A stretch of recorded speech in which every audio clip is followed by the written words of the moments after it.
to another person. 3 awards have the right to set limitations on the time presented for public comment. We are committed to functioning appropriately according to the bylaw. Secretary, Debbie Martin will keep the time if there are any comments. Make sure we're all on track. And then I want to emphasize that signing out beforehand, and then we will call you as chair in order on the sign up. Beginning from first and so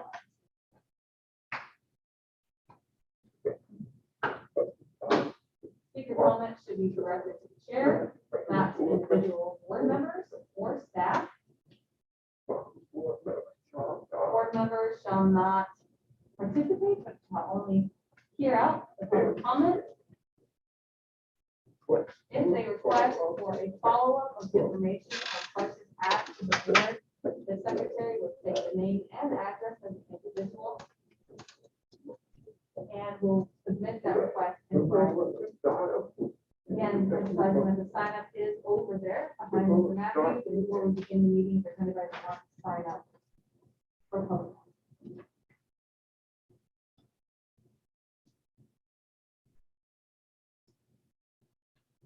Clarifying that it's behind the business, but you want to put that after our meeting begins, so that you know if any would like to speak.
Betsy, if you interpret the text for mass, they're standing up there interpreting, and we just let her know that we're not going to, just for clarification for access to the meeting.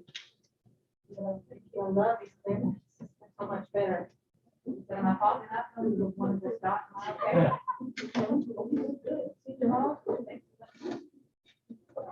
What a lovely format. Okay,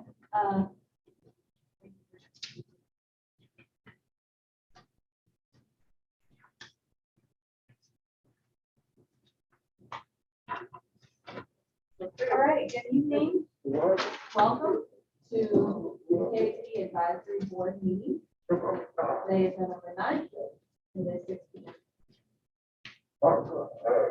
I would like to ask Ms. Martin as secretary to do roll call to see if we've met over.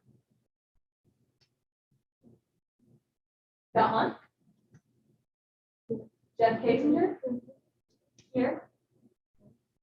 Nancy Perry? Not here. Have you already removed Susan Moore from the list? Yes. She was a parent representative, but she's not currently serving. Dobie Carr. Bridget Mann.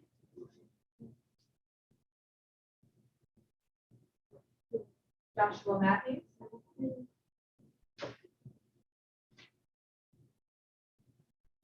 And I want to see your faces sometime. Joshua, I've not seen it. I don't even know what you look like. Hi. Nice to meet you. Officially in person. My name is Debbie Martin. And then we have our principal, Ms. Toya Roby. We have got our quorum, so let's go ahead. I'll provide a copy of the agenda. Should be in the folder that you've received. That's in front of you. There are some minor changes. Look down at the bottom, section B. Caitlin Buckley. Unfortunately, Caitlin Buckley is not able to make it, so her comments will be made in the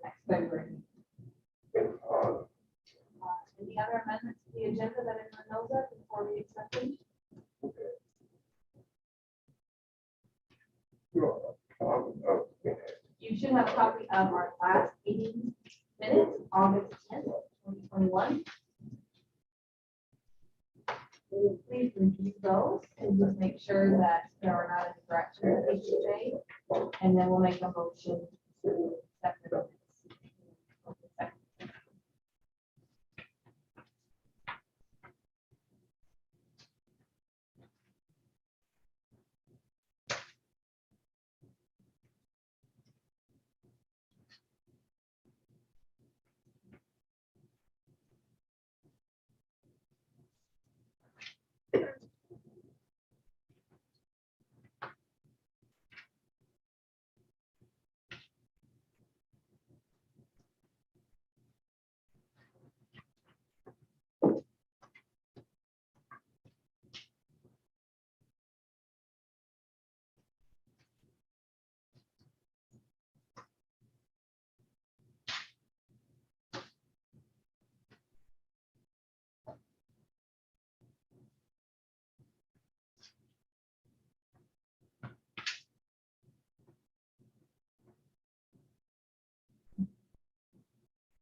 That says, Second. any discussion? All in favor to accept the minutes as is?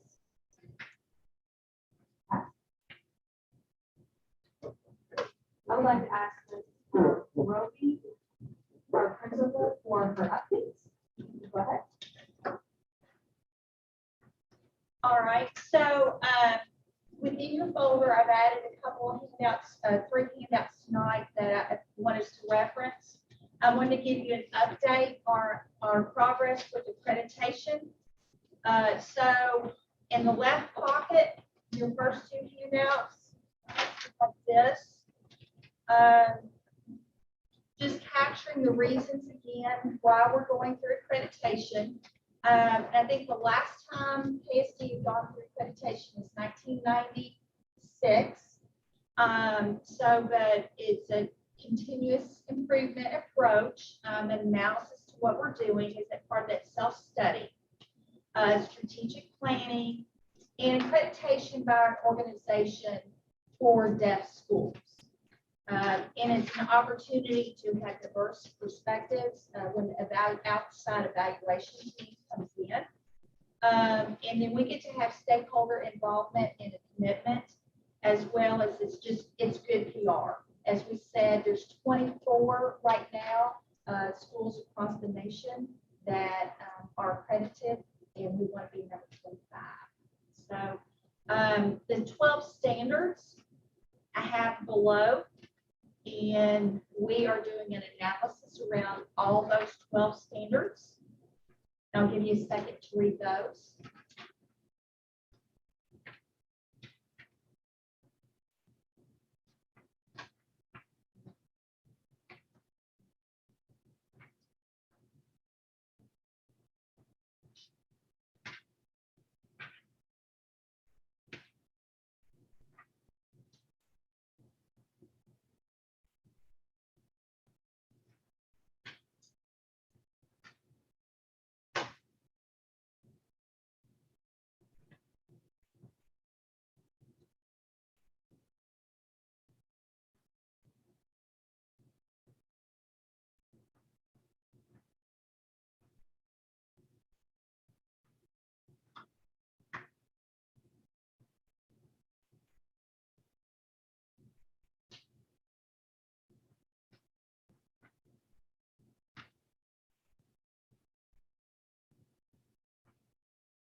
So we have three main phases, and right now we are in phase 2,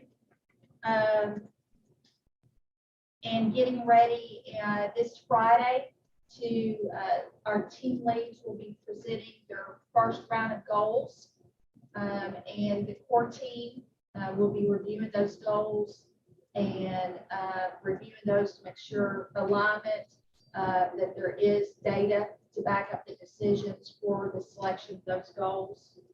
And then, so we're moving right along, and then behind it is just, you can kind of see our timeline. So I can't say enough about our team leads. And we've had Scott, Debbie, and Rhonda to work on the school profile, which is a part of our application process. So lots of work is going on. We had put out our surveys to parents, to the community, to students and staff around the 12 standards. We have reviewed those on a scale of 5. We're happy to say right now all are 3 or higher, because really there's not that perfect 5. So we want to be in that 3 to 4 range. And right now we only have one goal or one indicator that is below a 3, and we were already working on a resolution to that. So that's already actively being addressed. So we're pretty pleased. We've had feedback from retired teachers, community, staff, and so we're pleased so far. And we'll just see how our goal setting goes. So I'll keep you all informed on our progress with that. Next, I would like to share with you, I believe I shared in the past, how we are really focused on formative assessments. We started collecting those last year daily, and figuring out it's been a big undertaking to be able to track formative assessments for every teacher, every class across the day. And so that process has been refined this year, thanks to our curriculum coach Janice Ferguson, and our digital learning coach, which is Erin Wagner. So actually, if you kind of skip to the back, this is what we call our data dashboard. And I'll give you a second to look at the front page only, then I will explain it.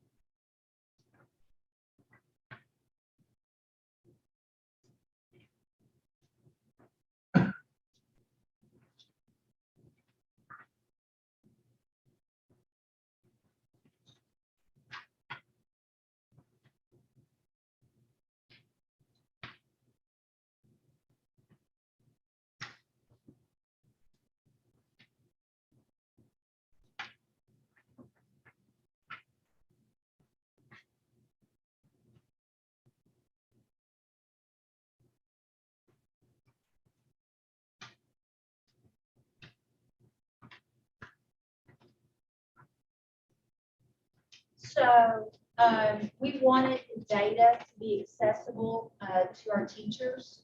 So this is through a portal that our teams can access. If you see at the top, they can pick a week. Actually, this is through October 18th. When I pull this, you'll see our average reporting across the school is 88%. We may have some days where a teacher, due to good reasons for not reporting an FA, depending on what was going on in the classroom, or they may not have done an FA that day as they were supposed to. But you'll see in the green is mastery, partial mastery, and needs improvement. And then we're monitoring our learning targets taught, and the ones that are met. So at this point in time, our school has covered 658 standards with 912 learning targets met. So this helps us monitor where our kids are. If you look across, we have elementary, middle, and high, and look at that data. This does not monitor rigor, but it does keep us on track how our kids are progressing overall. We also are asking our teachers to do data improvement walls, and that is where the classrooms have identified a collective goal for students, and then the students, they have their data wall, and the students interact with that data, and they're part of that data collection and analysis. If you want to see an example of that, when the meeting's over tonight, I'll show you one of our data walls from our math teachers. So we're very focused on the data. We're very focused on student growth. Another thing that we've been working on with our teachers is, based on their feedback, is training for differentiation. We did a training this fall that was highly interactive, and teachers loved it. We're following up with coaching and that just-in-time coaching and additional training and support. And our teachers were very responsive. They reached out to the trainers who provided that internally. We like to utilize our in-house expertise. So we're very pleased with that. And also our lesson planning. We have components that are expected to be in those lesson plans, and we monitor those and give feedback. And differentiation is a part of that. We use a plan, do, study, act approach. What's your plan? How are you going to teach it? What occurred? What was the success? And we really want the students to be a part of that discussion. And then what's their next steps? What are they going to do the next day? So that is for curriculum instruction. Any questions on that? I will say that I'd like to commend Principal Roby and her staff. I think formative assessments and taking a look at those things are so important for student growth. And I love the reports that you've done and being intentional with what you've done. It's very, very good. Next, our safety update. Yes. Sorry, I just want to just say that I've had an opportunity to set up lately in the classroom here, and I did notice the data walls. And I asked for some clarification on what they were, because I wasn't sure at first, but it's very fascinating compared to, where they started and where they're ending up, and it's nice to see that visual. Our safety. The kids were actually the ones who explained it. Well, and again, it's that I talked to you all before about Baldrige. It's using, when you invite the kids to be half of the solution, they're more engaged.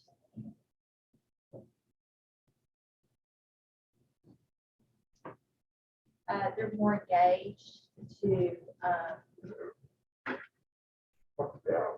Hi, Nancy, thanks for joining us. We're currently doing updates from Ms. Willoughby. So on the agenda, you'll see section on the agenda, our principal updates.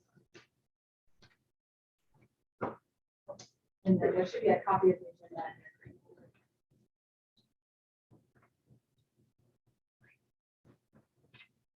agenda. Last. Just for this segment. And feel free to say that. So last time. I'm sorry. And do you want to read or go ahead? Oh. Proceed. I'm sorry, I don't want to interrupt. Feel free to interrupt if you have any questions. Okay. Last time we talked about Jared had been looking into a system that's campus-wide for alerting, because right now, in the past, we have not had a system that's campus-wide. We're all buildings We've been working with the company and it's called Alert Us. And so Jared has hooked up where all of our computers, and we practiced the other day during a fire drill. And I don't know if you all were here when that happened, but it will overtake a smart board or your computer, anything that is on our network. It captures that and the message that went in, fire drill. And so that comes across whatever teachers are working on in the classroom. So that is campus-wide. So we're very happy with that. Right now we have the free version. We don't know if we can afford I think it's $5,000 a year for the more enhanced version. But right now we've been on a waiting list for a very long time to get this. So we're very pleased. So we'll continue to practice with that. But it is nice to know in case of an emergency, we can do that quickly. Up to now, we've been using Remind through our phones, but this is, I guess, more prominent in the classroom. Our numbers for trespassing, safety concerns on campus, we've had 90+ trespassers in the past 2 years, with 10% of those being, and I never said bird girl, I can't say it. Yeah, that's it. We got robbed. And squatters. We've had folks throw tents up in our fields or at buildings really close to where our kids live. So our student life does an excellent job of anytime there is an incident, we will be on the phone at midnight, 1 o'clock in the morning, Andrew and I with the dorm director if any instances arrive. And then if there's any trespassers, but there's not an immediate threat the next morning, we have an email from Student Life. Andrew, our security director, logs all of that. And then if necessary, the police are contacted and followed. So with that being said, we have submitted a request for purchase of new surveillance cameras and keyless entry for our buildings. And that is approximately $800,000. So we are trying to secure that through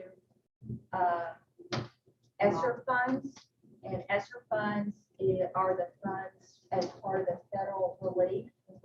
So that has not been approved yet, but we think we've written a strong justification for that, so we're going to try that. If that meets all the requirements, we should be good. We are also, Andrew's done a really good job of doing aerial views and layout of fencing. So right now we're in the process of getting estimates on perimeter fence for the campus, as well as gates. So we've had one person come down to look at the main gate. The main gate would be at Argo. That would be the primary entrance. So that will be where the fancy gate is. So we've got a drawing in for that. We're going to ask them to resubmit that again. And then the other entrances will just be a basic working electronic gate. Yes. I was just going to say that are your staff able to use the ID cards? Maybe is that in the plan? Not yet, but yeah. Yeah, at Florida School, we definitely have where each staff member has their badge that will allow them access to campus. Everyone, is different, but the staff kind of park in the back, and then they have a gate that they able to just scan their badge and it lets them in. So, nice. Crosswalks, the crosswalk from Row down to campus where the kids come from lunch. We have got purchased lights for that area in addition to the sign that's there. Of course, we have to paint a few times a year where it kind of fades off when the cars go over, and we're adding a crosswalk across the street to Thomas because our kids want to cross that corner. So we're doing a formal crosswalk and adding Rick has purchased lights that will go into cones. So those will stay there, and they're solar lights. So we should be able to run those pretty efficiently. Doing nightly door checks just to make sure everything is closed on campus. So we have tasked one person. One of Rick's staff is doing walking across campus just to make sure that at night. Different shift. Do they do that? Once they're locked at night, third shift is responsible for checking after that, but just those main office school buildings, making sure that they're locked. So, yep. And I want to commend our staff. They're doing a really good job. If anything looks out of place, the team's doing a really good job of just calling the supervisor and letting them know as quickly as possible. And it is not uncommon for a team of 4 to 5 of us being on the phone at night should an issue arise, either with a student or something safe on campus.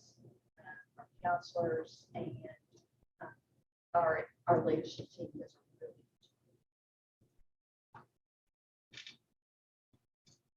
good job. Miscellaneous. We finished Monster Walk. That was a big success. We had trick or treat for the elementary kids on that Friday. And then on Sunday, our students came in and we had trunk or treat. Many of our staff set up trunk or treat. Our retired teachers decorated the cars and had it all fancy. I heard it looked good. I was not there because I was down at the haunted house. As I told my team, I said, I can dish it out, but I can't take it. So I'm happy to dress up and scare somebody, but don't scare me. But the haunted house was in the basement of one of our buildings we no longer utilize, and the kids and the staff loved it. It was really good. Miss Gully and Billy came through, and but it was really good. I think the kids enjoyed it. And then we had a dance and a big sensory tables and a bonfire for high school kids after. It went really well. The last thing is I'm very excited to announce and share with you all is on December 1st, the Kentucky Board of Education will be doing their quarterly meeting from our campus. So we are working with KDE to get that set up. We're doing that out of Grow Hall. So Jared and technology from KDE are working to get that prepared, and then our students will be doing a presentation to the board, probably about 15, 20 minutes, and then leave a little bit of time for questions. Then we'll give them a tour of campus. I don't know that they're going to have that much time for a true tour, but we might be able to point some buildings out and stuff. And then lastly, I'm going to kind of steal a little bit of T's thunder, but he's not online yet, so I'm just going to steal away. The one thing that we will be showing them is that a full pool when they get here. The pool should be up and running, and we should have it filled prior to the visit on December 1st. So that's 2 big pieces of news we're excited about. T and them have done a really good job of getting it ready and ready to dispose. So we plan to fill it on the week of Thanksgiving. So it's just everything stays in hold. So it should be good. Any questions on any of the safety or updates? Yes. I do have a question. It's not really a safety update, but maybe a little bit. Is there any way with fixing some cabinets to do something in the elementary, but when you knock on the door or push the button, that there's a light that could be set up to let you know that someone's outside? Because we've had that before at the other elementary building, and to not have that light is not really that friendly. You have to depend on a sound, and Joe's in that office. I mean, he doesn't know if anyone's at the doorbell, waiting to get into the office. So I worked in that front office, and I missed one person that was there banging on the door because I had my eyes down working on the desk at the desk, and I thought, oh no, I don't know how long that person had been standing at the door, but I couldn't hear the sound of the doorbell. And I felt like I had to sit there the rest of that time just with my eyes looking out the window like a crazy person the whole time. But if you can hear, like you can hear that, but if you can't hear, then you really need a light to let you know. If you can get that fixed, that would be great.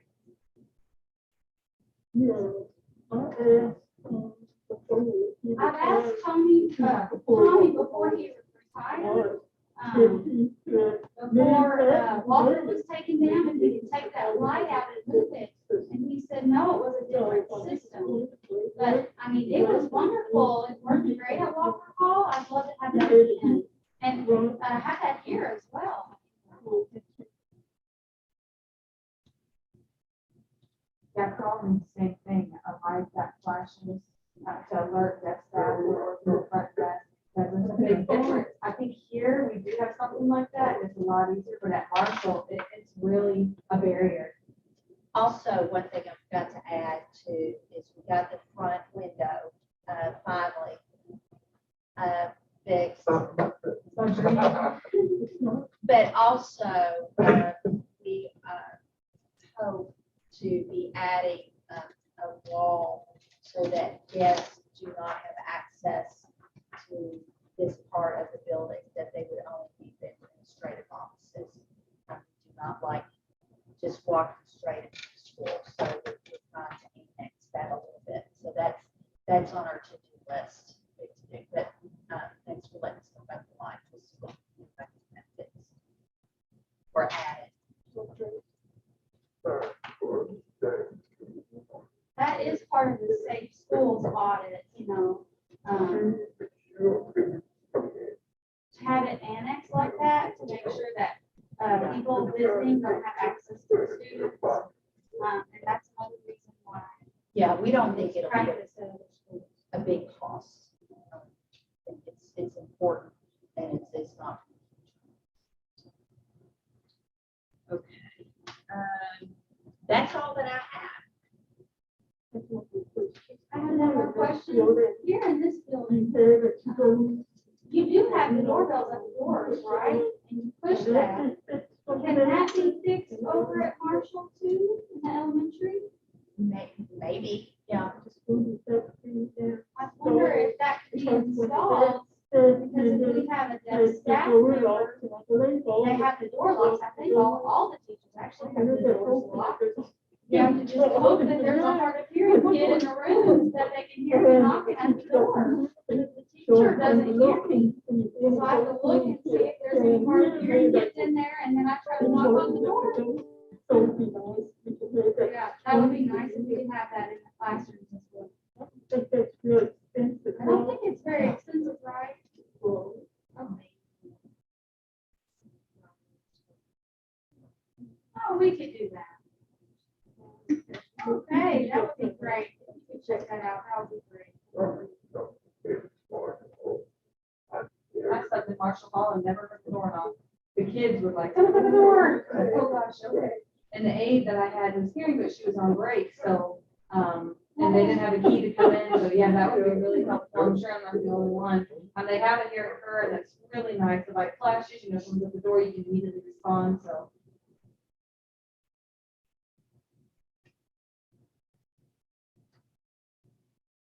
Can I add one more thing? regarding the fence, that we have proposed, we did have property, our campus already surveyed the outline of where exactly our property line is.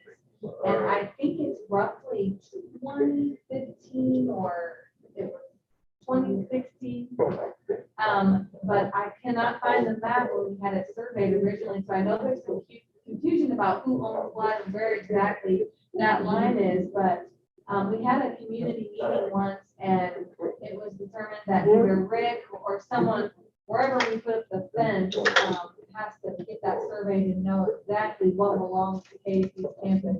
I do remember vaguely that there's a map somewhere on campus, but I think it would be important information to have. If it's not found, then they have to ask maybe KBE or KBE to find that map and share it with us, but at least the advisory board would like to know too. Yeah, we've been searching for it.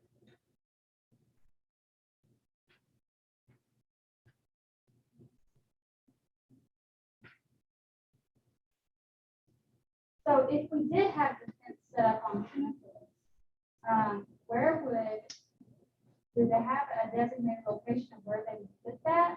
And would it be that black, style, that iron that we used to have? And, like if you have a visitor that comes, they could see that old style fencing. I feel like that would really be nice to add to the historic value of KSD.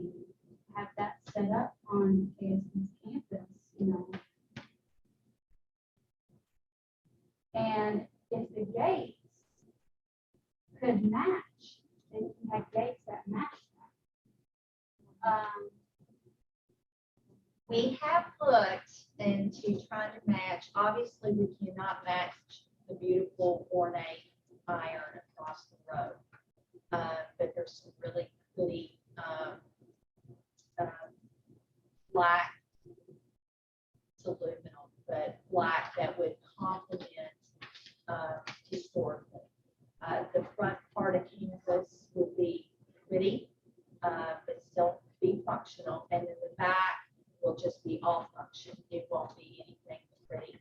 It'll just, be a barrier that we can't have. So that's what we looked into. And then the gates, the one gate that we are looking at for Argo, we are reaching out to have that designed to make it very special, and we're trying to get that in place for 200 years. So stay tuned. And that's part of that big stone pile that you see up in Fred and Grow Hall. That's why we pulled that stone. That would be part of that entrance.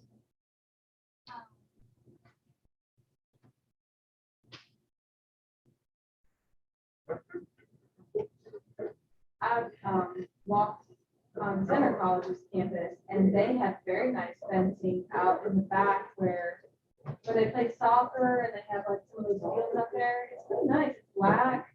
I mean, it doesn't look bad if if you're looking into some things.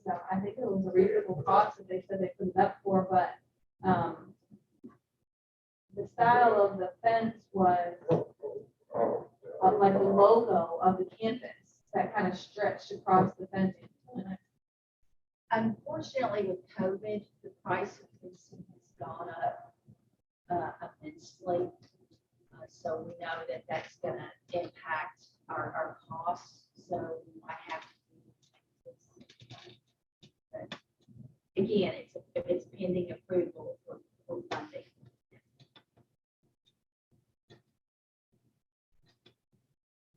Okay, so Jacobs Hall Museum, that black iron fencing, that does match Jacobs Hall Museum, that style, same year, same era, and everything. The rest of campus, we do still have some of that on that one side of campus, but it doesn't stretch all the way around. So I don't know if you have to worry about having it match exactly. Yeah, that might be something again that we might look at replacing that because it does not really stop somebody from campus.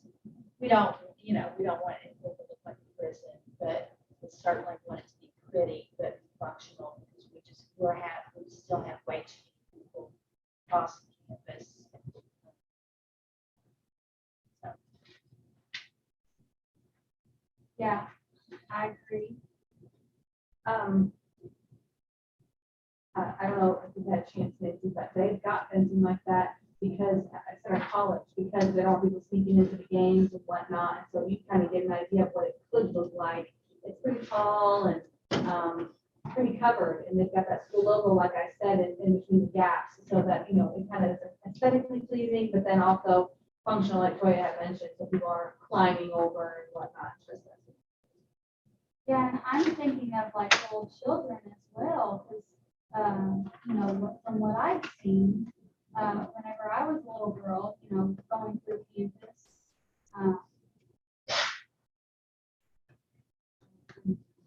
Pretty much after I been here, my mom decided to take me to Tennessee to go to school because that there. And I went there for 3 years in Nashville. And then that school closed and I came back to the deaf school. And my mom was really on the fence about whether I should come to KSD or go to Tennessee school for the deaf. And my mom decided to go for a visit to Tennessee school for the deaf. And when we got there, they've got those fences up. And I know that one of my biggest memories is like thinking that I was going to prison when I pulled on campus because I was little. And that's just kind of what I saw and the impression I had. And that really made a difference of us deciding to come to KSD, because it had a more warm, friendly environment when you first pulled onto campus.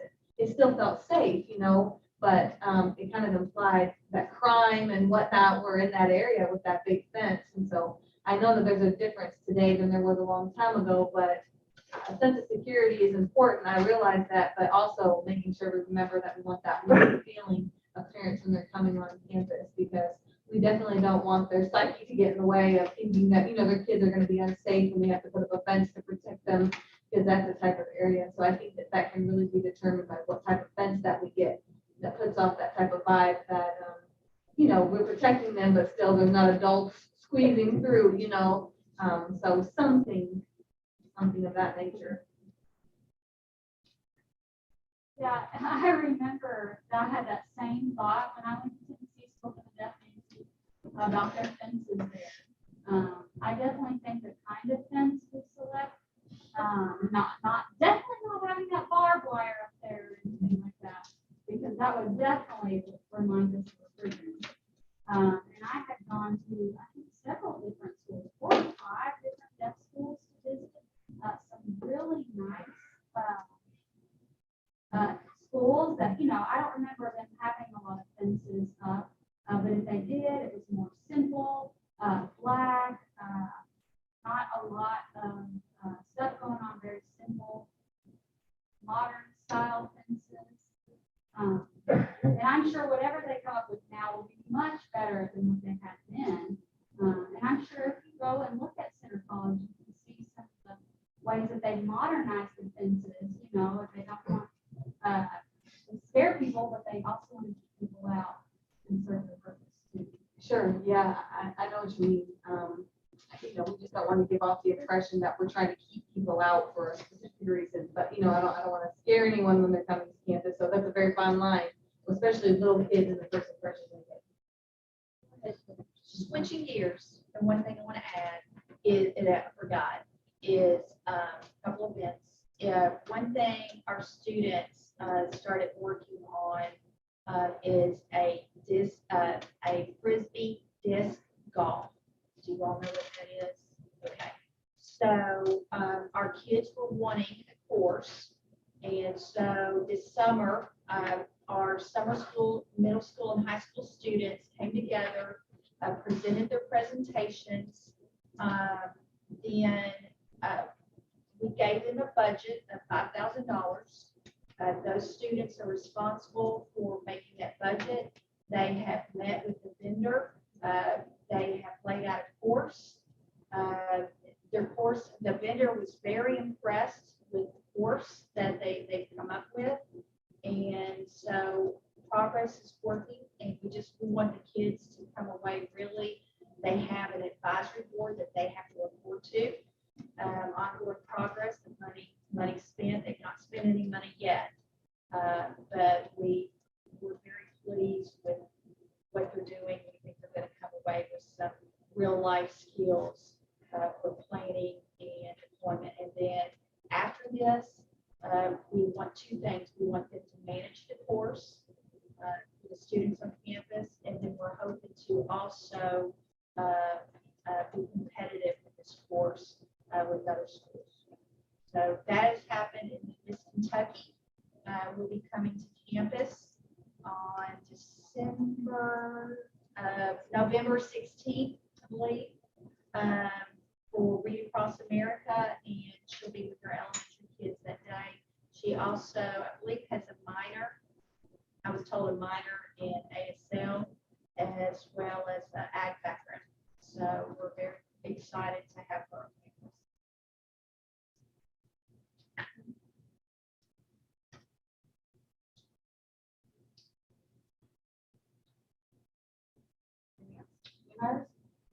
Oh, new hires, sorry. We've had 2 new hires since the last time that we've met. One is food service, and one was the bus driver. But we have had several interviews recently, and we have a lot of staff applying internally to move up. So we're very excited to see our staff want to grow and move up the ladder, moving into leadership. So we're excited about that. We do have 2 free teaching positions that we'll post here shortly. One we haven't posted yet, which is for CTE, because we're looking at which route we want to go. For CTE, we have to be very specific, whether it's woodworking or construction. And then culinary, we posted that, and nobody applied. It's hard in the middle of the year to get somebody. And then our preschool position will be posted.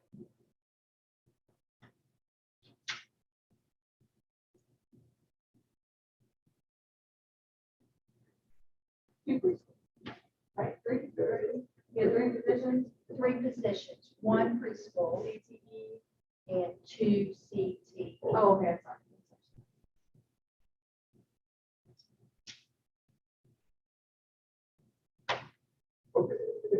Any other E-related, I guess we'll jump ahead to, we're gonna skip that section B with Caitlin Buckley, and go right to Billy Kelly Jr. He is going to present to us about SLPI results for our KSDAB students.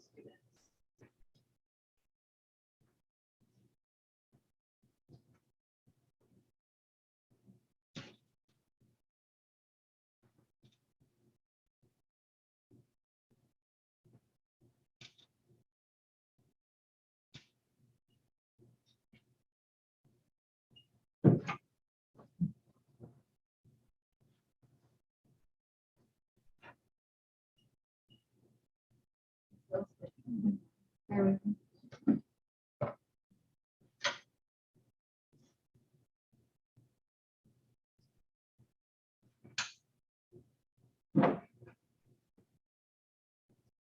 Sorry, you're kind of struggling.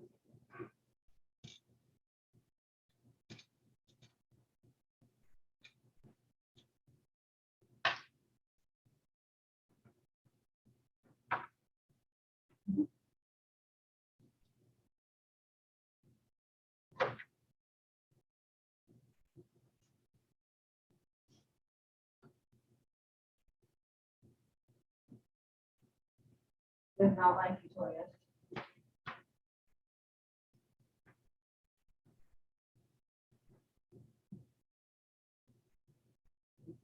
So why not do that? I don't know.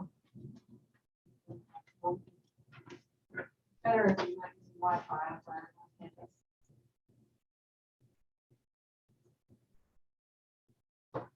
Okay, what do you think? Most of you know who I am, some of you may not. My name is Billy Gelly Jr. I am the SLPI ASL coordinator here at KSD. I've been working here for almost 4 years in this role. Okay, so what is the SLPI ASL? Some of you may know, but some may not. So I'm just going to give you a brief summary of before I go into the data. The SLPI stands for the S for sign language, proficiency, interview, and then American Sign Language.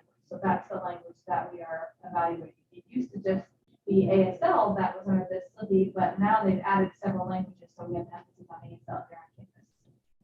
And we evaluate the conversational skills, not interpreting skills, not any other type of skills, but conversational ASL skills in a 20-minute clip.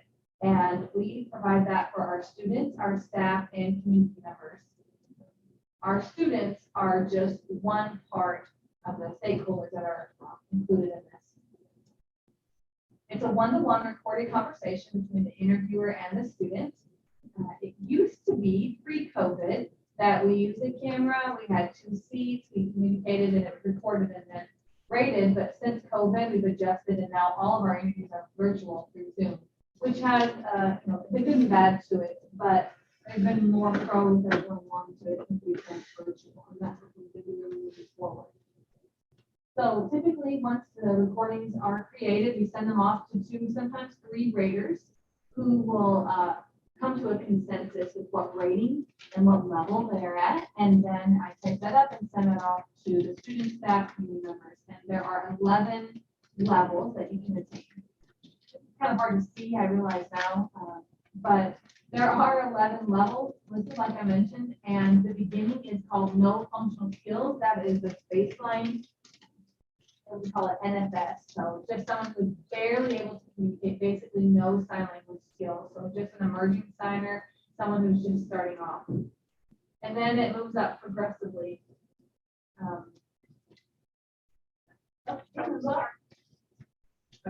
So it goes on to novice, novice plus, survival, maybe 2 to 3 sentences you're able to communicate in. So you're not fully functional in ASL, but you are able to turn, take, and have some conversation.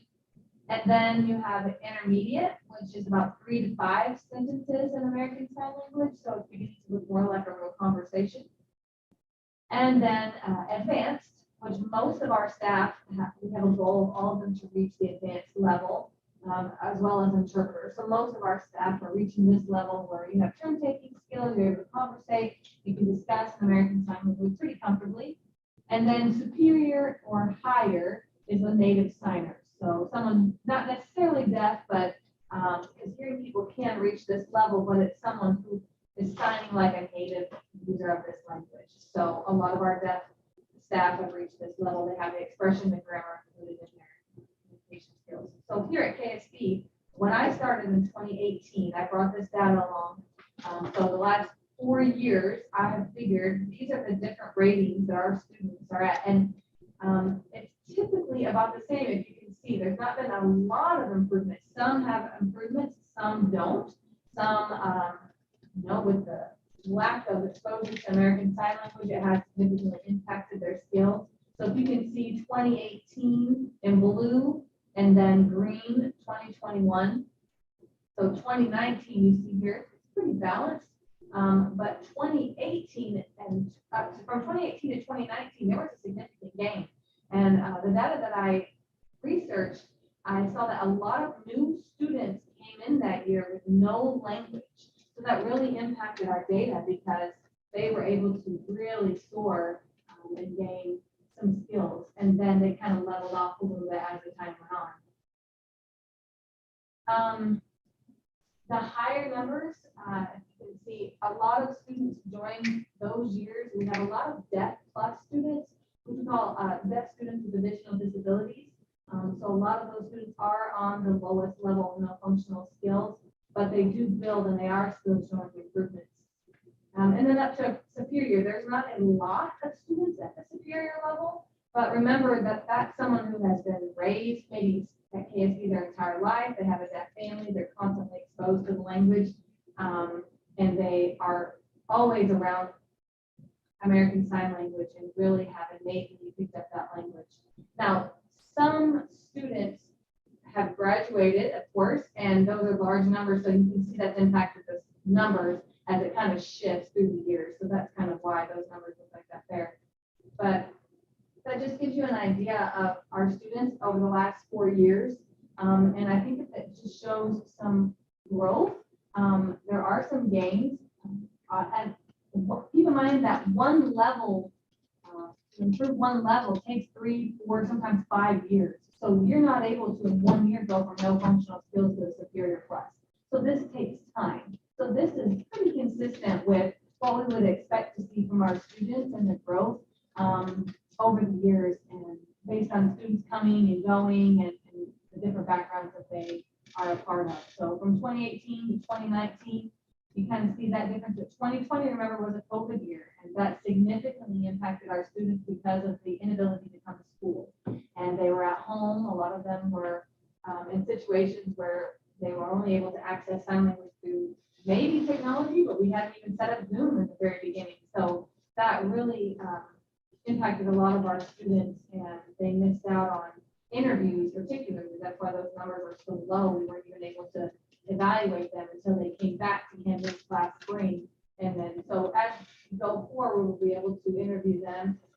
Remember, a part of the process is getting the raters as a team to score them, so that takes time as well. So we'll evaluate them in the spring and send those off to raters and get those back. So I predict that 2021 will look pretty good. I think that for most of our data, you know, it won't change a whole lot, but there'll still be improvements. Now, I want to kind of explain why there would be some declining in the student levels that are slipping. Now, COVID, this pandemic, we know, has had a lot of impacts across the nation and across the world, but some of the decline in students could be from them being at home, our students not being able to communicate with their parents, not being able to be exposed to sign language like they are here on campus 24/7. And then maybe at the time of the interview, their skills have plateaued, or maybe they have regressed because there was not enough usage of American Sign Language while they were at home, so they were able to come to campus. And another factor that I think might be a part of this is that we were doing in-person interviews, but because of COVID, we're having to do virtual, which is a whole different dynamic for our students, and may have thrown off the sport a little bit. It's the first time that we're interviewing students, so that might have influenced them. I'm not entirely sure, so I'm keeping track of that as we go forward to see how much of an impact that's made. But some of our students are very distracted and very thrown off trying to use Zoom and figure out what's going on versus an in-person interview. They feel like they're talking to a machine and not necessarily a person. So I do feel like that's influenced some of our scores as well. And then also, like I mentioned, some of our students weren't even interviewed. There's a high percentage of students who have great American Sign Language skills, but due to COVID, were at home, didn't have the technology, the internet access to be able to be interviewed. So they were not listed this past year. And I could be wrong, so correct me if I'm wrong, but I believe that ASL tutoring was also suspended during the pandemic for that entire year. So that really significantly impacted our students not being able to have access to American Sign Language and tutoring and mentoring of our students until they weren't learning. And so there was minimal growth during that time, and I think that was due to not being able to provide tutoring. Different interviewers. For the elementary, in years past, we always had one interviewer for each department. And then as that student moved on to different departments, they were interviewed by a different person. So it might have thrown them off being interviewed by someone they were unfamiliar with, answering questions, different styles of sign language, and I feel like that may have made an impact on some of their scores as well. And in 2019, some of them may have had an intermediate, but I want to clarify that if you're on the intermediate level and you just barely are in that range, any of these different factors could have impacted you being pushed back into the Survival Plus level. And so that following year, you may have kind of fallen just below that range. And just because we're using sign language here every day does not mean that our students' language is growing every day. That it really can vary just depending on the individual, just like their test scores can vary, just like their learning in the classroom can vary. And so their interactions with individuals are different. And, you know, sometimes you may be impacted by some signing styles, some different philosophies. Maybe someone signs more English and you kind of adopt that. It influences you more than you influence them. And so it really depends on if you're with strong native ASL users or if you're with people who are emerging sign users, that can really impact the levels of our students and how they're able to gauge and improve their skills. You may have noticed that there was a year that had a high number of students. We had a high number of enrollment for students coming into campus, but they did not sign. For whatever reason, they weren't successful in their mainstream programs and they came here with minimal skills. Or some of them may have been using English Sign Language and not American Sign Language. And so that really impacted them that maybe you're understanding them, but remember the Slippy is for ASL grammar. And so it's a big difference. Oh, sorry. And then also, it depends on the student's preference for their mode of communication. Some of them are not American Sign Language users. Some of them are hard of hearing. They have some residual hearing. They have some speech. And so they do not have strong sign language skills because their mode of communication is to speak or to hear. And so that can impact their skills. So there's a variety of reasons that might have impacted some of our data in the past few years. Any questions? Yes, I do have a question for you. My experience over at WHAS, it was not very deaf friendly, you know, that environment. Doing it over Zoom, we had lots of technology problems. The screen would freeze up on you, and it was just so overwhelming for a whole class to go through Zoom and use that as a platform for the class. And I feel like it's really nice to be back on campus to see each other's faces and facial expressions without using the screen. So I really do feel like COVID has had a major impact on the scores when you think about all the things that the students had to go through. It's not the same. It's a challenge for our students. I agree. And, you know, I've been working on Zoom and I'm doing virtual interviews, and the room that I interview in is really not COVID friendly. There's no vent in that room. So it's not conducive to having interviews in person. And so we decided to continue it virtually. There are some community members though that like it. So here's some of the pros because not having to drive all the way to campus. So that it really is nice for them, but maybe not so much for our staff and students. So I'm trying to come up with a way to meet both of those needs and benefit everyone. But one advantage that we have here is that we have hired a part-time ASL specialist, Samantha Fowler, and she has been working with the elementary department. And so I'm looking forward to having her help with some of those classes and that impacting our data and our students' sign language skills here. And so it's nice because it was just me for 4 years, you know, focusing on American Sign Language and those skills in that language, but it's nice to have a second person to be able to work with and have exposure for our students. I really think that that's a good indicator of the success our students are going to have moving forward. Also, hold on just a second, for sign classes that are offered to those students, I mean, are for them to be able to practice those receptive and expressive skills.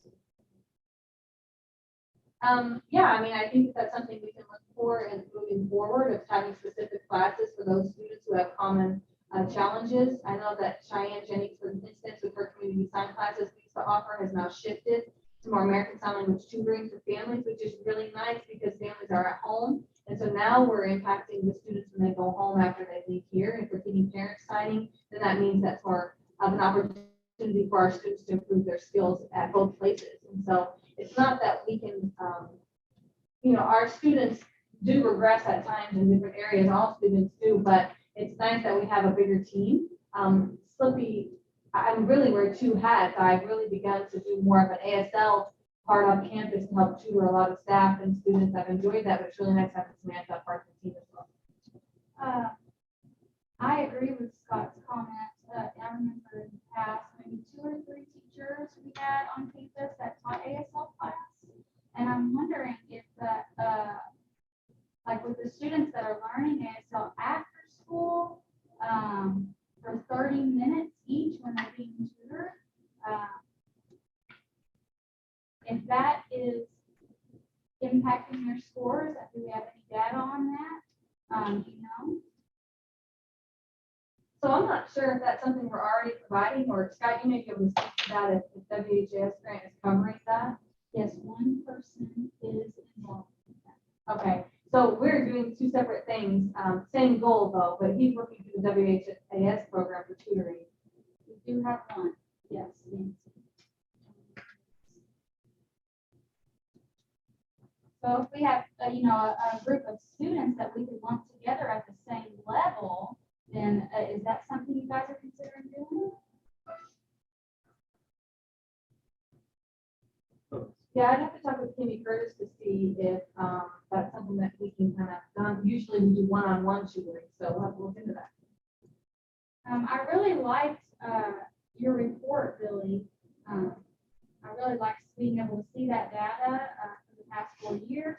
And I think that is really key to have that data to help us to improve on how we are serving our students, and especially during having data during COVID, the kids being at home with their parents and more than likely their parents not having good signing skills, that home environment that they're in.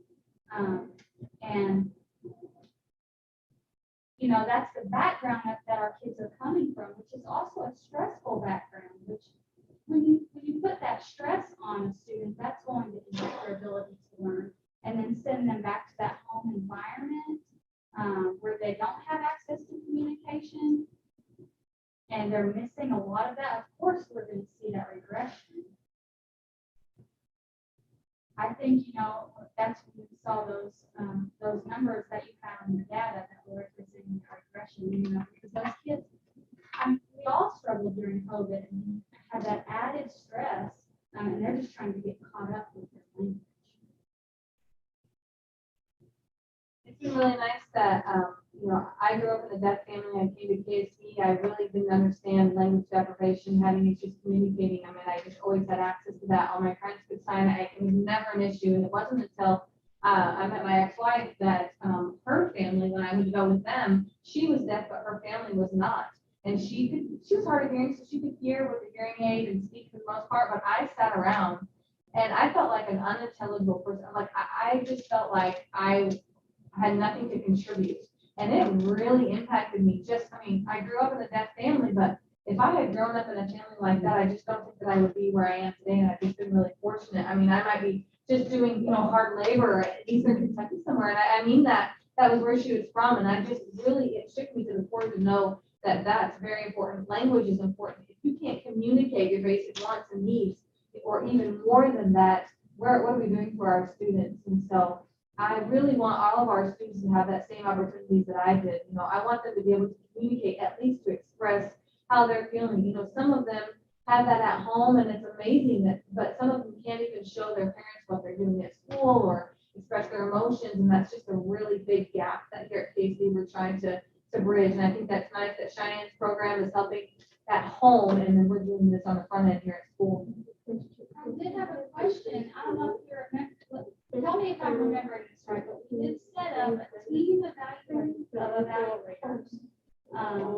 And that was, I have copies in my office of the goals, and we were supposed to finish with the test. And I was thinking that we were going to put that in the IEP. And so will that data be shared with someone when you finish your evaluation? Those results, that information will be shared with someone? And Joy's saying, yes, they are shared. And Billy's saying, yeah, I do put the ratings in Infinite Campus, and I also do, at the end, there is like a little section for feedback. That's all in Infinite Campus, and available to anyone working on their IEP that they can include and look through. I don't know if anyone's, who's looking. I don't have a way of seeing that, but it is all there to be accessed. And there's not goals necessarily, but there is areas of weakness, areas of strength, so that can be focused on. So we have 3 ASL teachers for each level now, in elementary, middle school, and high school. I believe that now Samantha Fowler is working with the elementary, but middle school and high school does have instruction. I don't know if they have specific classes necessarily, or they divided them up, but they're part-time people that are coming in and working with them, and then I'm doing this flipping for them. So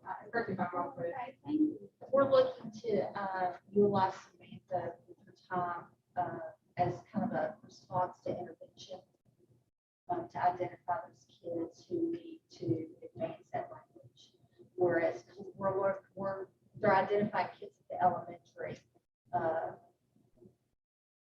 during, I guess, late morning, but that first and second period is when we'll pull those kids as needed. Good. Okay. That's really wonderful. She's wonderful. Good. And Samantha is new, but she's only working part-time here. She has other commitments in the afternoon. She's actually working as an ASL teacher at West Jessamine. And so she's best utilized here in the morning with the elementary. And our hopes is in the future she'll be all day. I mean, we've got all sorts of ideas. We're just waiting for more time in her day, so, but we're currently working together, and hopefully this will be a long-term solution, and then we can kind of focus on other issues that our students are facing. Great. Any more questions from Dr. Fuller? Thank you, Lily. No problem. Thank you. All right, up next is Rhonda Bodner, who is going to be talking about the 200th anniversary events and planning. You can give us an update. Yeah, Barbie Harris too.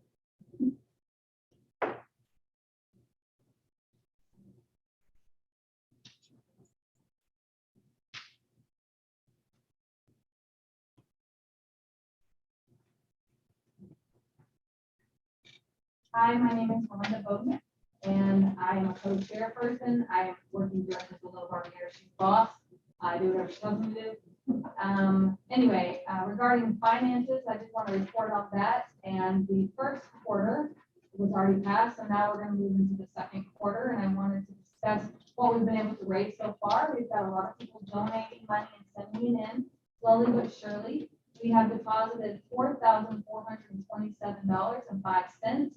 And we have spent for the first time going to Louisville to the a deaf organization there to sell crafts. And so we were able to, we spent $277.95 on a booth there. And so on June 30th, we had $4,149.10.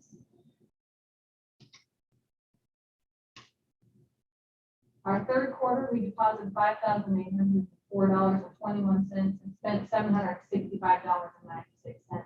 That was for T-shirts in honor of Mr. Pinky for a fun run that we hosted here at KSD. As of September 30th, our balance was $5,825.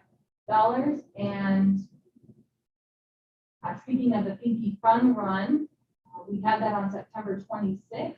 And people registered, and total we accrued $2,420 and spent because of medals, incidental awards, T-shirts, and the cost that incurred through that $1,448.41. Now, our net profit after that entire event was $1,200.71. So I think that was pretty good for our first year honoring Mr. Pinky, who was a retiree at KSD. Now, for campus, we have several committees.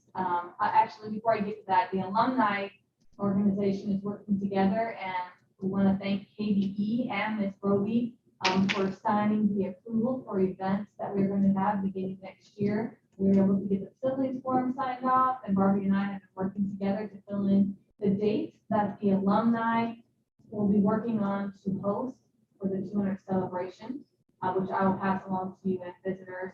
We'll share that out here in the next coming months with different responsibilities and planning that goes into financially, hotels, requesting off from work and whatnot. We want everyone to be able to attend all of our events. So I will share that with all of you when I leave here. As far as our campus committees, soon, when I say soon, I mean 3 weeks, because my gosh, it's almost Thanksgiving. After Thanksgiving, I will contact Ms. Roby, and our committees will begin to start the process of planning those monthly events in honor of the 200th year. These are campus events on the front, and then on the back are other ones. We are in discussion still. Some of those, some are part of the alumni, some are in conjunction with KSD, so we're working through some of those events. But I strongly encourage people, tell everyone we are working really hard, but we do still need donations. Our goal is is $20,000 to help cover all of the events that we would like to have provided. So we have about $6,000, so we're close.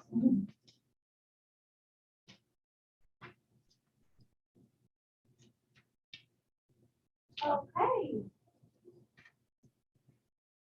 Well, I did want to thank Ms. Roby and the Kentucky Department of Education for getting the signups going and for all of your work in communicating with us about the committees that are on campus and getting the word out to staff and students and dorm members and parents and alumni that are out in the community, different groups of organizations that have gotten involved.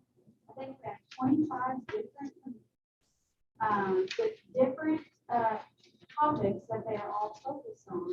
And so we are getting the process started. The first one will be MBO. The mini Deaf Olympics, we're in the planning stages of that and getting that process started. So that's a work in progress right now. And just recently, I think, since July, am I getting that right on? Oh, yeah, it was June. We, as a committee, have been working towards the quilting, the women's quilting, making a quilt of different things. Not necessarily a blanket, but like runners, things that can be hung, things that can be used to decorate with, even hot pads that you can use in the kitchen, gloves, hot gloves to use for the stove and the oven. We've got 2 men that are working on wood working items that they're building for these events. And I did want to ask Ms. Roby and the advisory board members if this website that we have just posted last night with my assistant Amy Lane, getting this all put together. Been working on it together for the past month to get ready, and we finally have it up. So we did want to show this to you tonight to show instructions on how we have 20 different things going on this site. So if you guys have time to take a look at this, yes, view all items. I know it's running slow, but anyway, I did want to show this to you all tonight about the auction. We'll be starting that tomorrow night at midnight. It will open and it will run through Wednesday. It will run a full week till Wednesday at midnight. And then that auction will close. And we do have some other auctions that we'll be doing similar to that. With so many beautiful items that people have made and contributed. And so you can even have pictures here and see the things that they've made. And you can bid on each item. iPad cover here. Here's some of the hot pads. This is a checkerboard, handmade. We've got this table runner here. This quilt is made from all KSD t-shirts that have been donated by one person, Joyce Kreitzer. Joyce Kreitzer made this quilt using KSD t-shirts. These are more things that you can put on the ground for little babies and toddlers to use, kind of like little soft padded play mats. We've got masks that have been handmade, lots of different designs.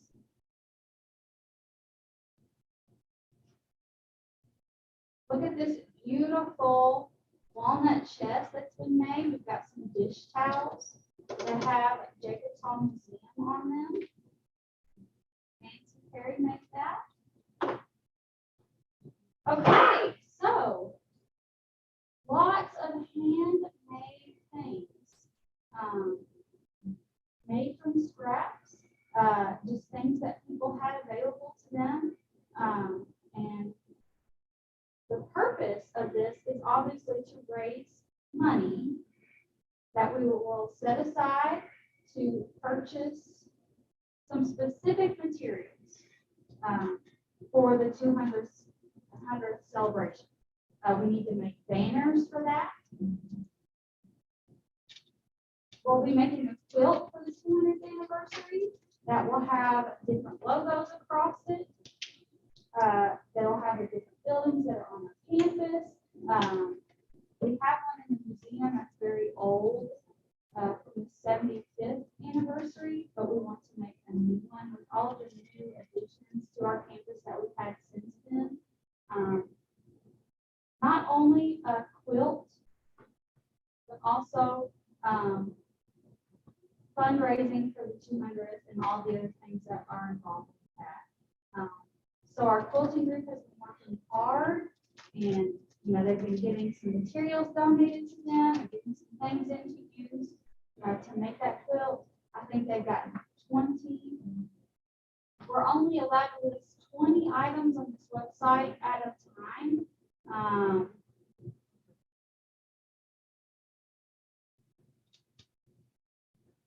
My favorite one is about Billy Cannon. He made that. Billy Cannon works here in the dorms as a substitute. And he made that wooden cherry walnut. You might check it. What about it? So it only allows us to list 20 items, but we do have over 20 items. But it will charge us on this website to list more than 20. So we have to have separate auctions and only list 20 at a time because it just limits us to 20. We've got people in Florida, in Lexington, in Louisville, in Texas, all over the United States. And also, of course, many in the Kentucky area. And we're just so thankful for all the people that have been involved with this. We do have other committees that are working on other things. They're trying to make a movie and doing some filming that they're going to put together for the 200th celebration. Like we have an old 1823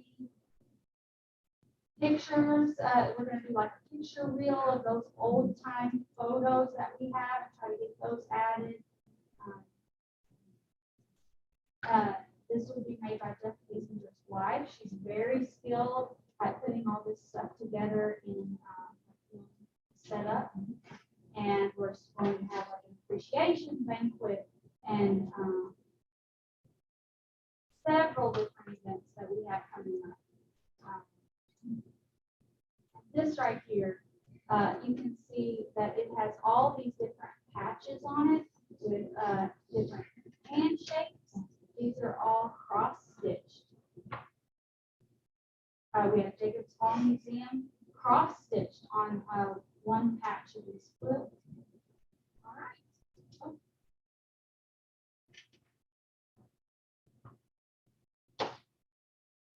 There we go.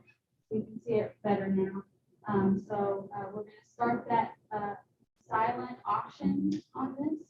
Like I said, any questions? Yeah, I've got a question. When does the bidding begin again? It'll start Wednesday night, tomorrow night at midnight. It will open and it will run for 1 week and close that following Wednesday night at midnight. And then another one will pop up a couple weeks later with some other items. So how do you get this if it's on Facebook or? Well, we've been sharing it on Facebook, sending out the link to this website on Facebook and asking others to share it that are able to. I haven't got it yet, so I don't think any of us have. Oh, the advisory board. I did send a link. And if you click that link, it will open up this page. You do not have to be a member of Facebook to access this. Okay, good idea. Jared is working on a 200 year celebration page for our website, and this weekend.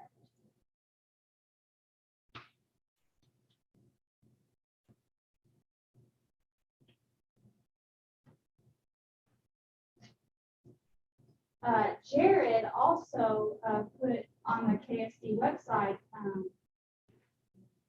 we're wanting him to put a countdown to when this auction is going to open up on the KSD homepage so that people, like our kids' family members, can see it and just get that bidding going really fast, and we can get these items sold and the money raised. Maybe you have something? Yeah, I really appreciate your work with Amy in designing this website, getting this up and running and getting the word out to everyone. I'm thrilled at the progress of this. I really think it'd be beneficial. I was thinking in June, I remember that you were gathering all this materials and taking it to Louisville to sell at some booths there, but I'm wondering if there's any events in our deaf communities that are coming up that maybe we can do that again as well. Typically here in Kentucky in the fall, we have different festivals, arts and crafts festivals. And I'm just wondering if we can tap into some of those events and maybe sell some of our products there, like in Maria or Crafts of Kentucky. I know that there's an annual one that they have in Cave City, Kentucky. You know, there's got to be more that we can maybe set up booths and sell that are not necessarily for our deaf community, but that we can open up to the general public of people who might have an interest in some of these beautiful products that we offer and may share with their families and, you know, kind of get the word spread out through a different outlet. Well, I know that right now, because of COVID, I feel like those opportunities are low. So I feel like it might be difficult to get people out in public, you know, in those public venues. It's not like it was. So volunteers are very hard to find right now. And we just are slim on the options that we have. We have 4 of us that have been working on this so far, just to try to get $250 at a time. And so I feel like we just decided to spend all of our focus on getting this up and running so that we can get these auctions going. And people don't have to get out. They can do it from the comfort of their own home. And when things are better, then we could try the other more public settings, like games and things like that when they're open to the public. Oh, I did have one more thing, and I feel like the thought has left me. Okay, I got one. This last question, I promise. The goal is to raise $20,000 for the 200th anniversary celebration. Now, have you contacted the Moore County Courthouse? Have you contacted Center College? yes. There's several places, City Hall, that might be willing to sponsor and be a part of this, because KSD is a part of their community as well. Thank you. Yes, KSDAB is partnering with us. And all those places that you mentioned, we have reached out to them, and we're still waiting on them to respond. But there's just so many different things that we've got going right now. Okay, and I did want to say the foundation as well. Please reach out to us. We typically do only donate for kids, but if you have some activities that are kid friendly, you can definitely Yes. donate for that. Well, like national organizations for the deaf, please reach out to them. There's several. National Association for the Deaf, Kentucky Association for the Deaf. I can't remember what the hearing loss. It's like, no, it's like HLAA. Anyway, there's several organizations that are bigger and maybe we could reach out to. I don't think there were Those different groups, actually, we are still waiting on them to sign up. We have reached out to them. We're still awaiting their response, but we have sent all that out and we have our schedule ready. And so we're in the process of getting all of that posted on Facebook and those messages sent out on who we have secured so far. Thank you. Thank you very much, Barbie. Thank you guys for taking the time to come tonight. Have you thought about sending something out mail-wise, good old-fashioned snail mail to get sponsors that way? I know that that can reach a different group of people. And maybe if you have like envelopes, you know, postage paid, that might be a way to get some donations as well. Okay.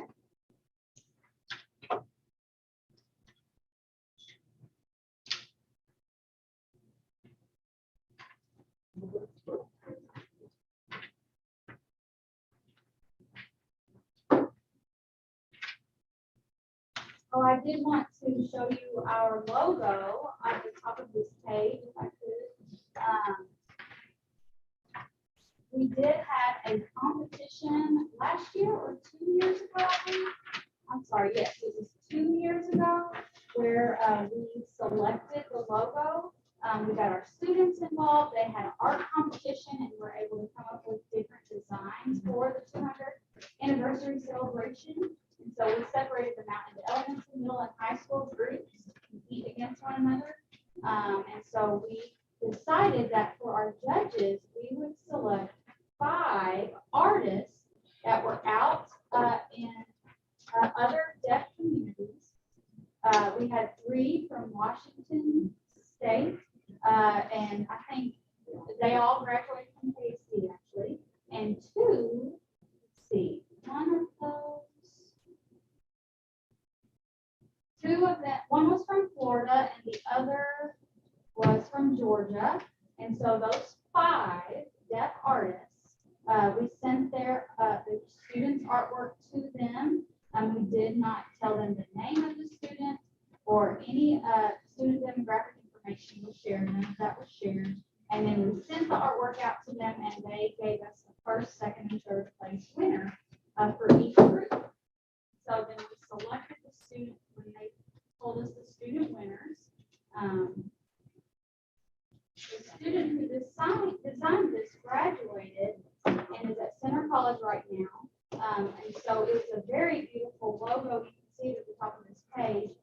And we had it taken to the print shop at Tin Planet, and they were able to get all the sizing and clean it up for us. So I just wanted to point that out. It's going to be our letterhead. We're going to use it on T-shirts. A few different things. Thank you. Thank you, Barbie. You guys have done great work. Thank you so much. Okay, and thank you so much for all your work. It's been great. Thanks for supporting KSD and being a part of the 200th celebration. You've done a great job. Up next is Mr. T. Hewitt. He is going to be giving us some updates on capital projects that we have currently going on. All right, our Zoom link is locking up. So what I'm going to try to do is just call him and have we'll sign.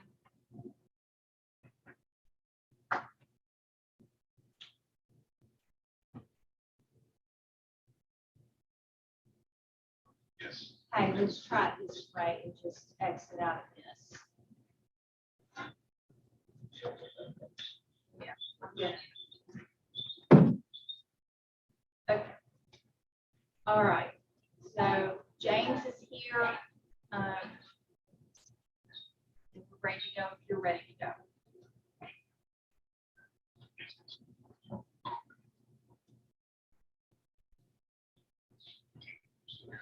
Yes. Let me have some time tonight to share the updates on capital projects. Like to do is go through those that are finishing up or in some phase, and then I'll talk about what's coming up. First one, obviously, is Jacobs Hall Boy.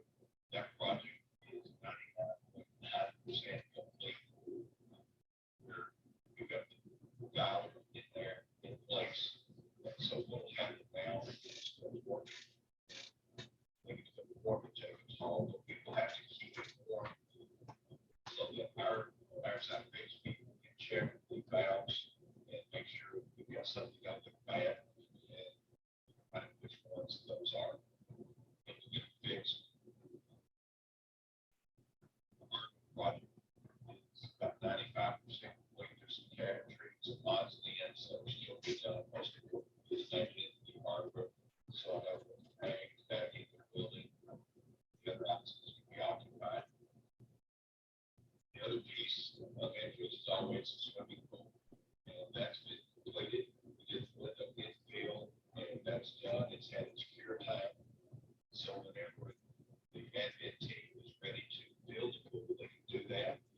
And once it's full, then I'll work with the pool company back start to calibrate all the valves and making sure they're working properly. I think that's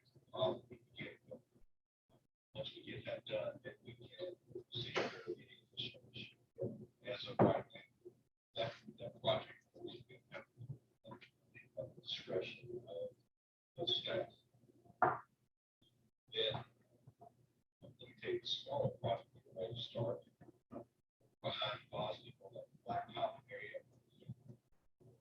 Western Field staff building a maintenance shed. That project will drop at the point of the basic documents are done.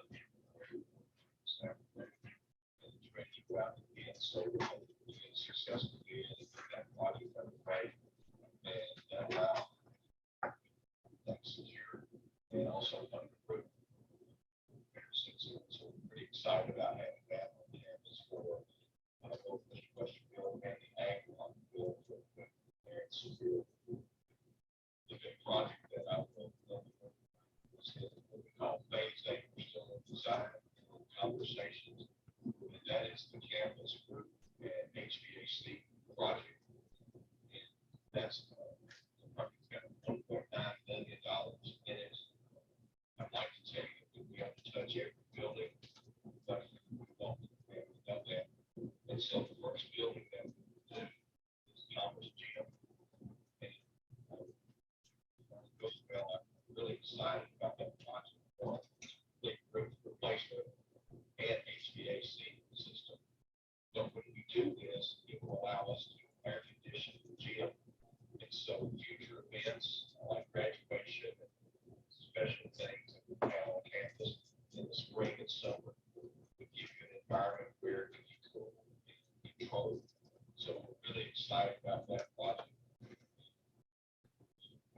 Getting it off the ground. And then once that comes in, we get the bid, then we can determine what happens next. Which buildings we can get to.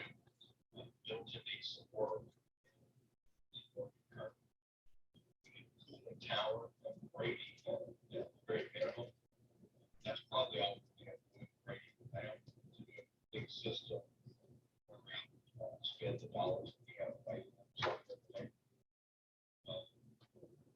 5 million, maybe over that. And so try to get it back where everybody's comfortable with how we invest in that project. Again, the roots, Thomas Jr. here, as well as the new HVAC system that we're going to look at support on Grove Hall. We do that. We've passed it a couple of times. We're trying to fix that, get it done so we don't have to do it. Those are the biggest projects that we have out there. Again, once we go to bid in phase C on the roof and HVAC, we'll know how many buildings that we get touched. We have to sign on every building that we're listed to know that we can't do them all for the money. But the thing that we're working, this will be KDE, 6-year plan. We've got a really robust plan out there to try to touch all our buildings and do more. And so we hope that the legislature will find it to in their cards to give us money in January when they meet the budget cycle. And we got to be more funds. So that's an update of what we have, everything that's either finishing up or still in construction and what we have going on.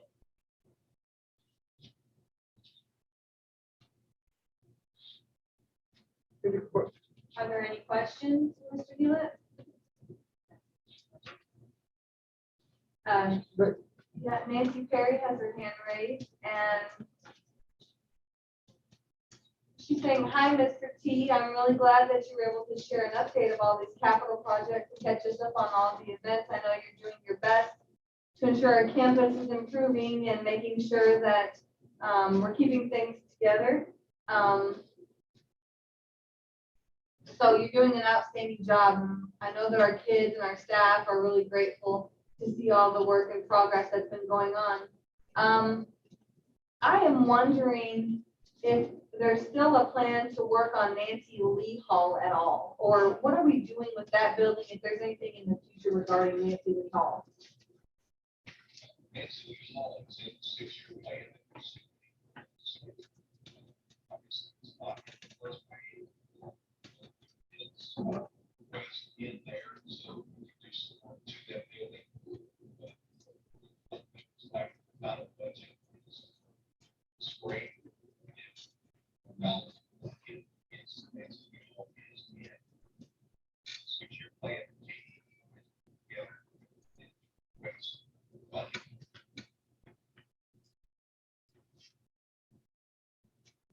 That's outstanding. Glad to hear that. Anybody else? Yes, so for the timeline of the 6-year plan, does that mean like hopefully our goal would be to meet all of these projects and have them finished by 2027?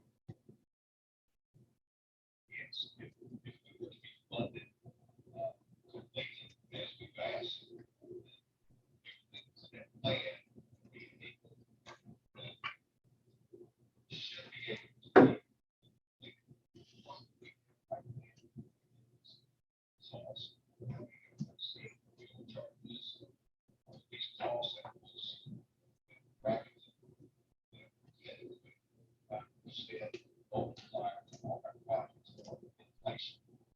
So, the challenge is the numbers that we use for the current construction numbers and doing a project.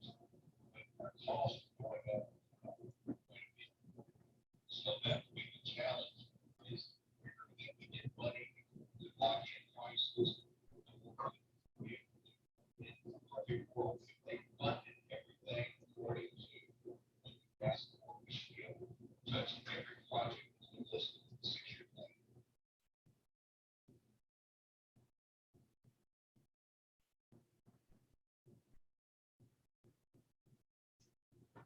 Yeah, I definitely have seen the price increase, and everything has just skyrocketed. It's like double or triple the price of what it used to be. It's definitely, I know that has to definitely be impacting our 6-year plan. So I really hope that maybe those costs will start coming down soon, hopefully the next year or two. So that maybe hopefully that could get us back on track with the budget that you guys have. So I have heard some of these things that you've mentioned, so hopefully, the legislation will, like you said, have it in their hearts to give us a little bit more so that, we can keep working on some of these other projects, and hopefully also that those prices will start coming down. Thank you for all your work and all of the information, Mr. Hewlett. Yes, thank you, Mr. T. You do great work, and this is really good news to hear. I'm glad to see that things are moving along and that we're progressing. I know that it's a goal that we've set, and so we're just working towards that and chugging along. So thank you. Also, I think we should consider inviting our legislators to come to campus. I think that once you get an eye on some things, maybe a legislator day where we meet the kids and administrators and staff and our advisory board, whomever, and just get them here. I think that really can make an impact on some of the decisions that we're making for support. So I don't know, Ms. Roby, if we can get KDE to work on that, get permission to have a day like that and partner with them and just kind of get them interacting with the people that they're really impacting on a day-to-day basis. If that's a recommendation, Yeah, I would like to recommend that. I think that would be great. So, yeah.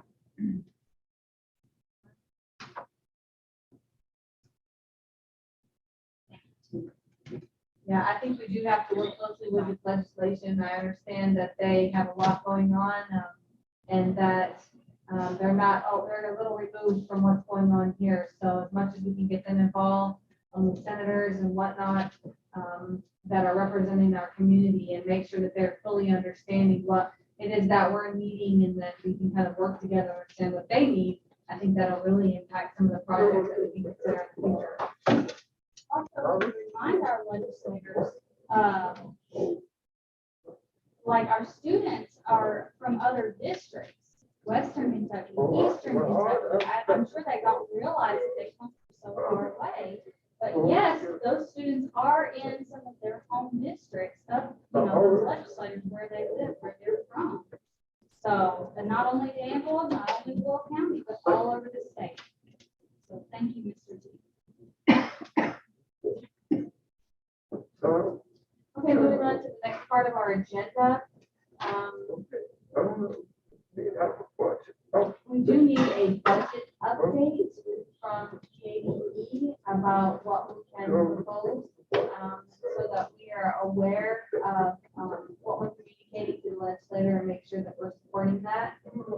Also, considering And letting them know about special events that are happening on campus. The board would like to participate in any events that KSD is hosting, would like to help in any way, visiting, putting the word out, coming and volunteering, whatever is needed.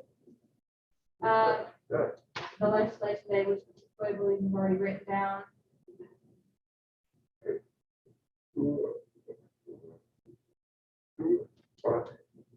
Explore additional financing, funding for Jacobs Hall. If we can look for additional sources and find alternate ways to work with and partner with the city of Danville, Fulton County, maybe on the state level, even the foundation, and get together to try to find, whether it's writing grants, but maybe just the legislators, maybe they can help fund something in honor of our 200th celebration. I just want to remind people that KSD has been around since 1823, thankfully, because of the legislator. And so if we can go back to our roots, it's 2023, 200 years later, we are in need of their support again, like we were 200 years ago, in renovating the building.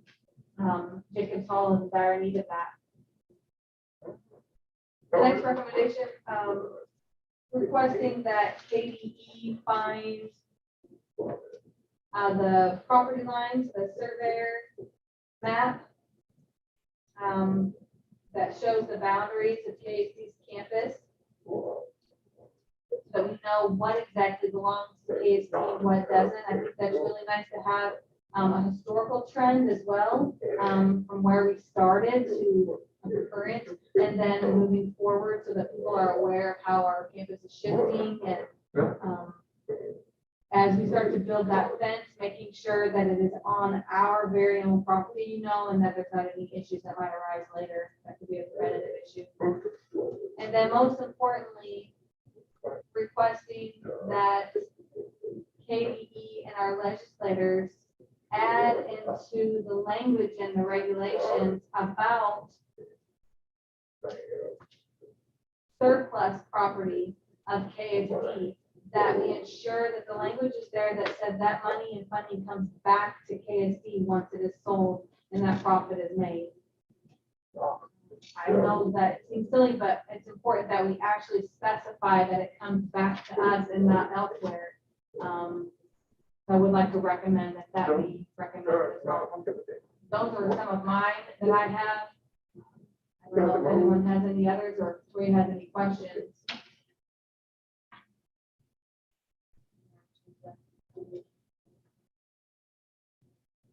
I remember having a conversation before about the money being transferred to KSD's account.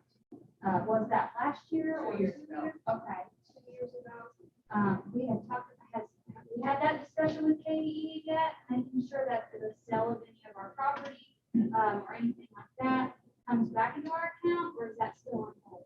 That's a good point. I do remember that Mr. Hewlett had explained to, and then Toya, she explained to us that June 30th, 2020. Yes, there was a timeline that the property needed to be sold, I believe before June 30, so that we could have the monies come to campus, because that expired after that day. And that money did, the sale of Walker Hall, that money did come back to KSD. So that. No, good to know. Okay. Great.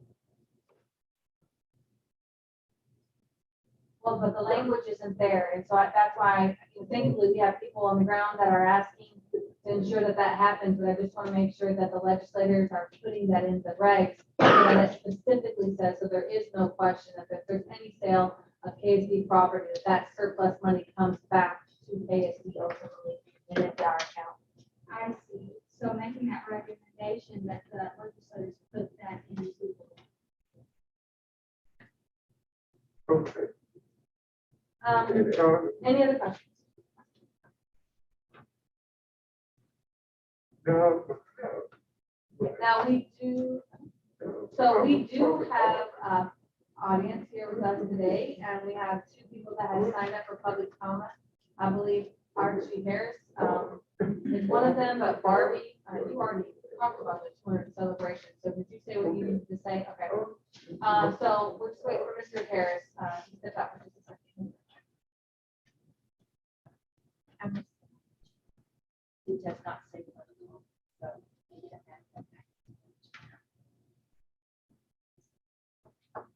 Oh, you're right. So that would be,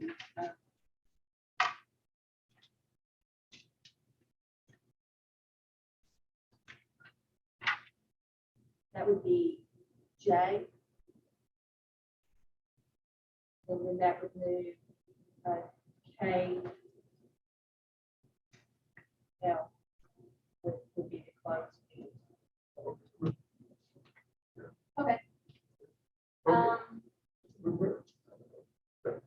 Let's go ahead and talk about our next board meeting. It is scheduled for February 8th, 2022 at 6 o'clock, same place here at Kerr Hall. Go ahead and put that on your calendar. We're live streaming tonight and we'll add that feature in the future. For anybody across the state to access that.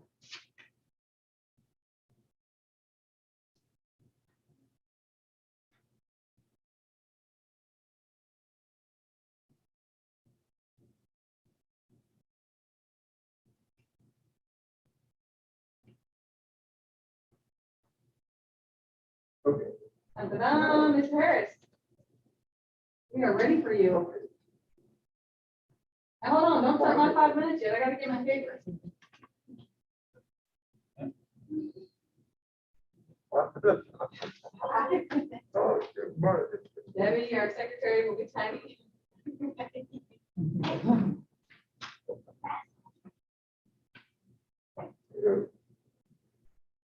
Strict on time, you know, Mr. Hahn. I can take my mask off. Am I allowed to? Yes, you are.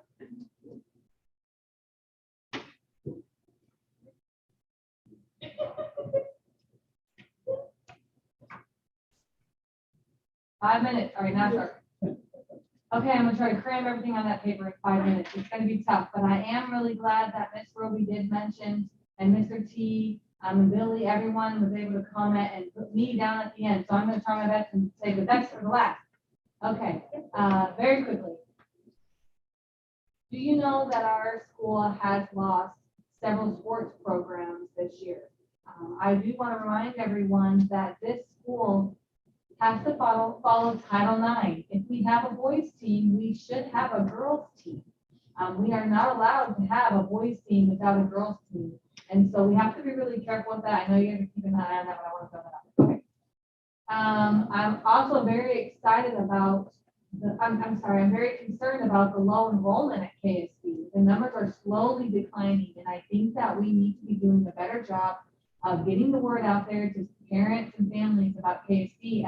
And in spite of our 200 celebration, that might be a good avenue to do that.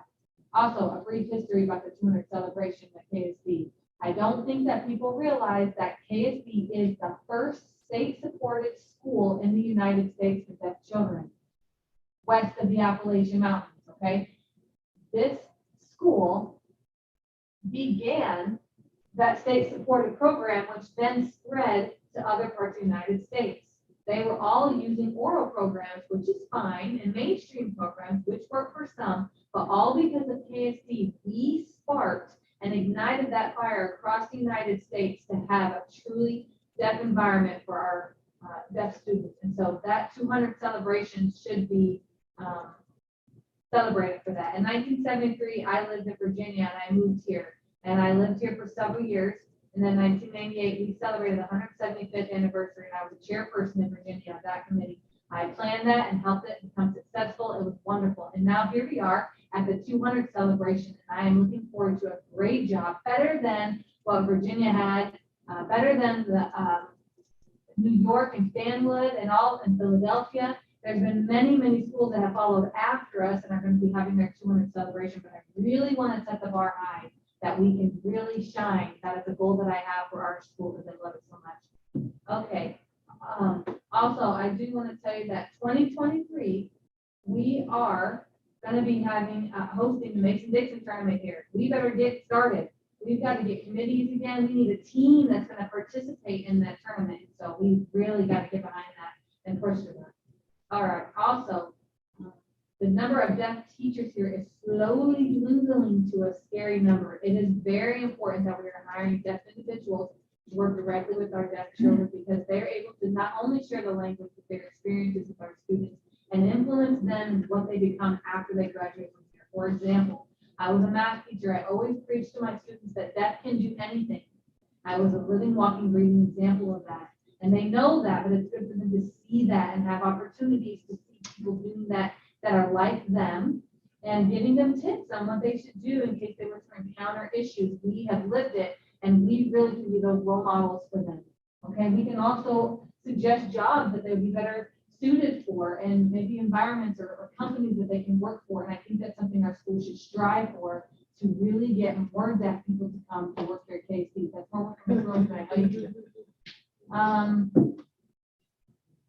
have a question. What is the status? I need to stop you. You have to ask questions directly to the chairman. I You apologize. can't ask individual. My apologies, everyone. Forget that question. Thank you. I have a question then for them. What is the status of our school mission? I'm not asking you to answer that right now. Obviously, I only have 5 minutes, less than that now, but I do want something, if you could follow up with me about our mission for KSD in February, whatever. And I'm getting down to the bottom, don't worry. Improving our enrollment here at KSD. I did mention that already, but I have noticed that there's a lot of people working here who do not sign. That people are talking in front of our deaf children, and we cannot allow that. That is not fair to our kids who come here. They face that in public school, and in public school, hearing kids listen to that incidental conversation with teachers, and they're constantly bombarded with that information, and their language drastically improves. That is not an opportunity that our deaf students have, and when they're here, they should have that same thing. This is not a place for hearing people to encourage English per se and spoken language, but more to emphasize American Sign Language for our students. Also, the outreach group here, it does a good job of working with people out in the state, but I do think that we can do better to publicize what KSD is doing and show other students to help our enrollment go up. We have lots of great teachers that work here. We have wonderful teachers. We have great leaders. We have a great group of interpreters like this one, this one, this one, and that one. I mean, we've got the best people here, and they're willing to work here at KSD. I'm grateful to interpreters, but we have that. We need to let the whole state of Kentucky know what we have to offer. And I would, okay, maybe this is none of my business, but I would really like to serve on an interview committee that is screening or evaluating who is making it through the interview process and actually being interviewed, okay? I'm not asking you to give me an answer if I can do that, but maybe by the next meeting, we can come up with a plan to have some different people involved in that process. I think I have it all covered. 1 minute, she said, oh my, okay, 1 minute, I'll take advantage of that. I have a lot of people that have graduated from KSD, and so today I want to highlight that person, and it's Sandra Frank. Some of you may know her. She graduated from KSD. Unfortunately, she was not given the recognition in public settings of graduating from KSD because she was a part of our mainstream program in Lexington, or in Louisville. But I do want to say that she is a part of a group that is in a production that is performing on TV, on Broadway, that you guys may be able to watch and access, that you can see some of our students shine. There are people that are working in the CIA. There are people that are working at Toyota, UPS, Amazon. We've got some that have become teachers at deaf schools across the nation. My very own daughter graduated from here. She's an architect in Washington. My son, he became a pastor, but he's also an ASL teacher in New Jersey. I've got another son that graduated from here that's teaching at the University of Louisville as an ASL teacher. I think it's called an assistant professor, but our kids are doing great things. I see her telling me my time is up, so I will stop now. Thank you very much. Thank you for your time.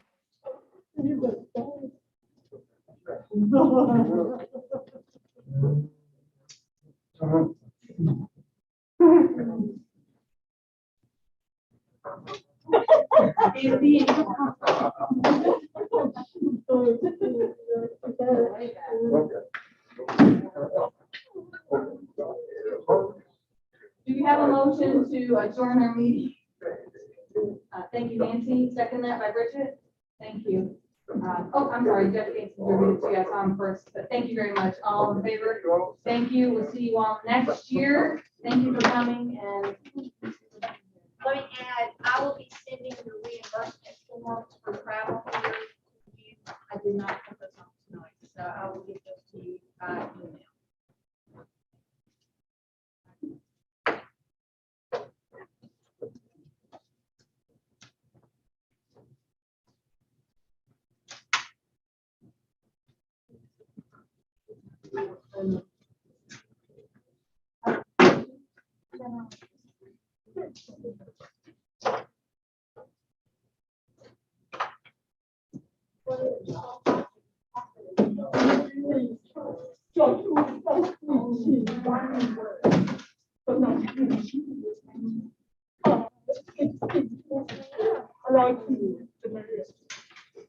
New Amsterdam. I got nothing. I'm real. New Amsterdam. I thought you didn't like bingo wings. I love bingo and. I'll send New Amsterdam.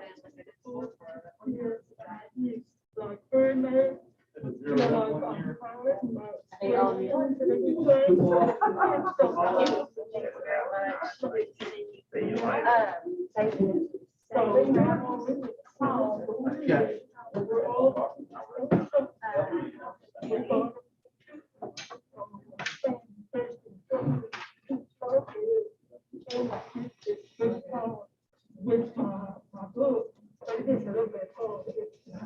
Well, for my school district, I purchased some that were not very well liked, but they were real boxy and then they fogged up. This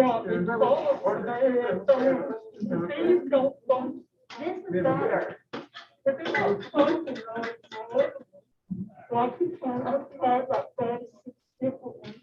And sometimes for fall, and Yes.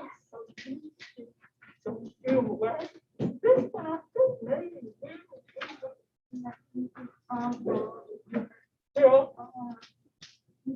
what we done today is talk about the movie, the girl. I know we've been